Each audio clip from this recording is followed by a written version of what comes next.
Halo semuanya, perkenalkan saya Adi Lingga Dewi yang akan menjelaskan materi section 4 modul 8 Fisika Dasar yaitu pusat massa dan momentum linier.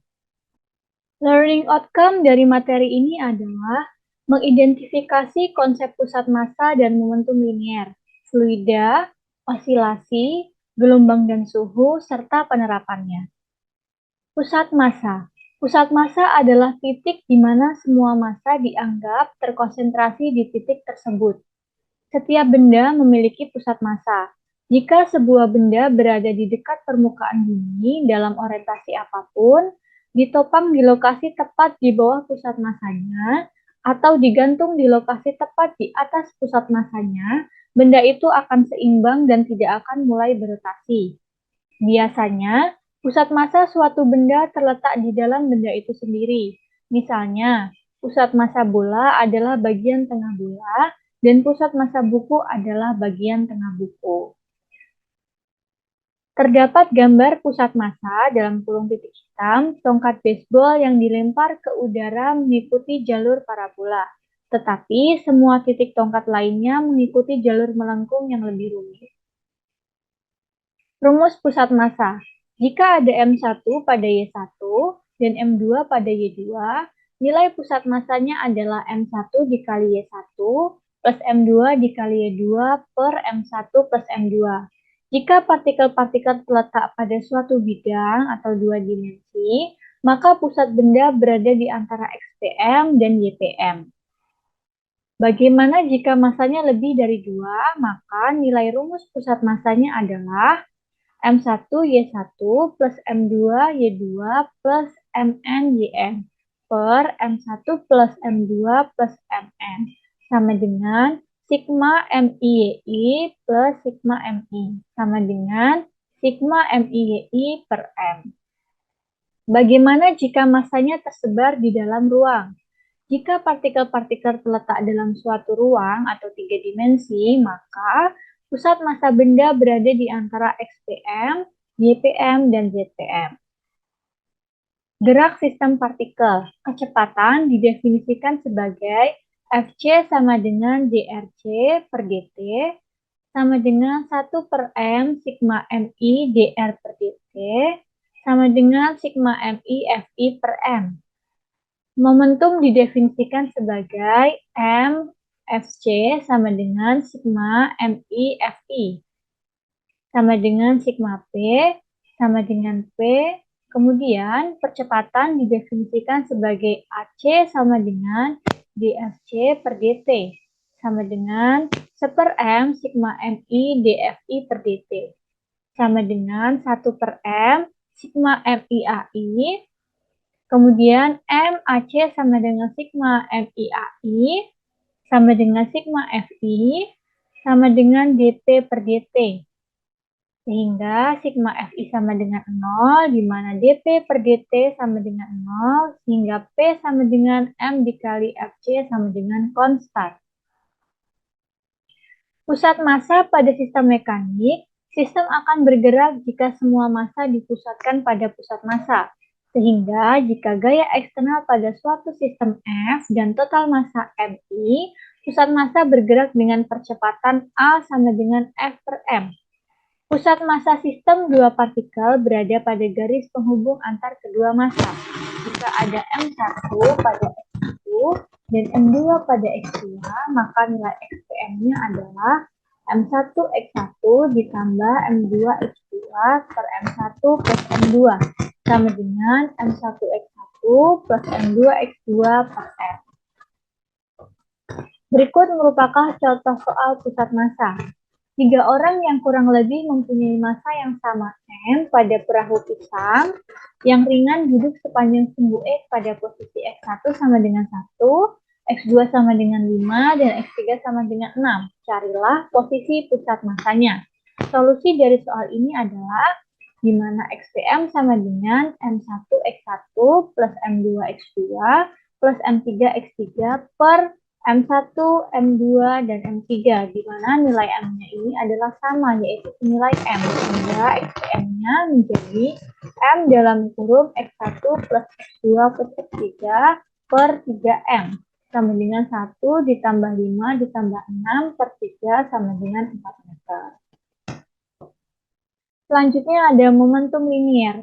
Terdapat 4 poin penting. Yang pertama, momentum linier ini adalah hasil kali massa benda dan kecepatannya. Yang kedua, momentum linier merupakan besaran vektor. Yang ketiga, momentum linier dirumuskan sebagai P sama dengan M kali P. Dan yang keempat, memiliki satuan kilogram meter per sekon. Hukum Newton 2 tentang gerak menyatakan bahwa laju perubahan momentum sebuah benda sama dengan gaya total yang diberikan, sehingga sigma F sama dengan delta P per delta T. Sehingga sigma F sama dengan mf dikurangi m V0 dalam kurung per delta T sama dengan m V min V0 per delta T. Sehingga m sama dengan delta F per delta T sama dengan m dikalikan A. Kekekalan momentum. Hukum kekekalan momentum merupakan momentum total sistem benda-benda terisolasi adalah tetap. Sehingga sebuah sistem adalah sekumpulan benda yang saling berinteraksi satu sama lain. Sistem terisolasi adalah sebuah sistem yang tidak dipengaruhi oleh gaya-gaya luar atau sebuah sistem di mana gaya yang ada hanyalah gaya-gaya yang berada di antara benda dalam sistem tersebut. Pada kekekalan momentum untuk dua benda, nilai momentum sesudah sama dengan momentum sebelum. Sehingga M1V1 ditambah M2V2 sama dengan M1V1 aksen plus M2V2 aksen. Selanjutnya terdapat tumbukan. Interaksi antara partikel yang berlangsung dalam selang waktu yang sangat singkat. Ketika M1 memiliki F12 dan M2 memiliki F21 saling memiliki kotak langsung, maka mereka akan ada proses hamburan, di mana terdapat gaya impulsif diasumsikan jauh lebih besar dari gaya luar yang ada. Kemudian, F ini senilai dt per dt, di mana delta T1 sama dengan integral T1 sampai dengan T2, F12 dt, kemudian dp2 sama dengan integral T1 sampai T2 F12 dt. Ini merupakan hukum Newton 3 aksi reaksi, di mana F12 sama dengan min F21. Sehingga nilai delta P1 sama dengan negatif delta P2.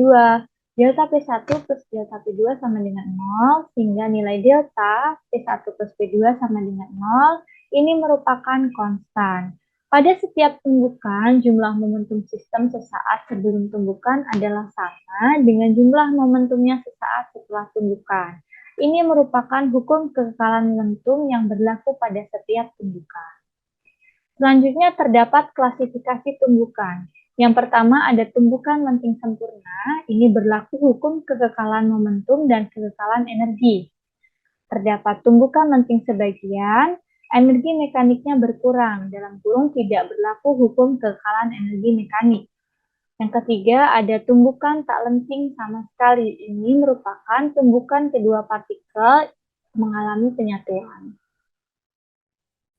Untuk tumbukan tak lenting sama sekali dalam satu dimensi, didefinisikan seperti pada gambar, di mana sebelum tumbukan, M2 memiliki kecepatan V21 dan M1 memiliki kecepatan V1I. Kemudian, setelah tumbukan, mereka akan mengalami penyatuan sehingga M1 plus M2 memiliki kecepatan Vf. Nilainya adalah M1 V1I ditambah M2 V2I per M1 plus M2. Untuk hukum tumbukan lenting sempurna dalam satu dimensi, diilustrasikan pada gambar berikut ketika M2 memiliki kecepatan V2I dan M1 memiliki kecepatan V1I.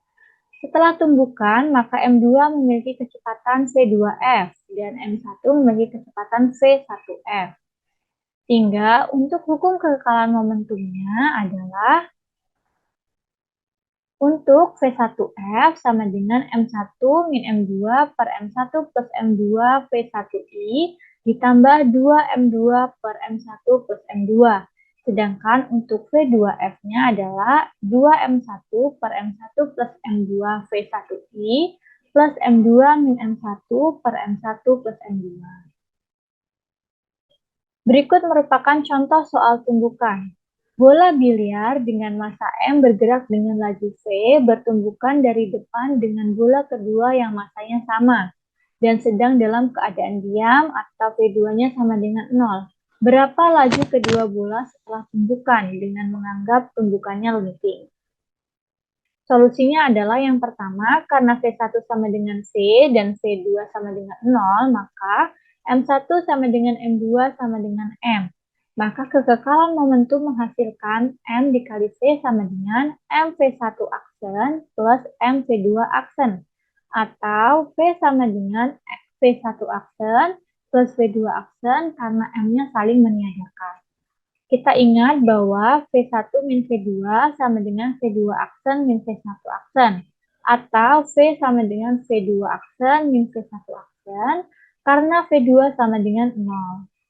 Kita kurangkan persamaan ini ke dalam persamaan momentum di atas hingga V sama dengan V1 aksen plus V2 aksen. V sama dengan V2 aksen min V1 aksen. Diperoleh 0 sama dengan 2V1 aksen, berarti nilai V1 aksennya adalah 0. Sehingga didapatkan V2 aksen sama dengan V plus V1 aksen sama dengan V plus 0 sama dengan V. Jadi sebelum tumbukan, nilai V1 sama dengan V dan nilai V2 sama dengan 0. Kemudian setelah tumbukan, nilai V1 aksennya 0 dan V2 aksennya adalah V. Artinya, bola 1 diberhentikan oleh tumbukan dan bola 2 mendapatkan kecepatan awal bola 1. Ini terlihat jika kedua bola masanya sama dan tidak diberi putaran. Sekian yang dapat saya sampaikan pada materi kali ini. Selamat belajar semuanya. Sampai jumpa di video selanjutnya.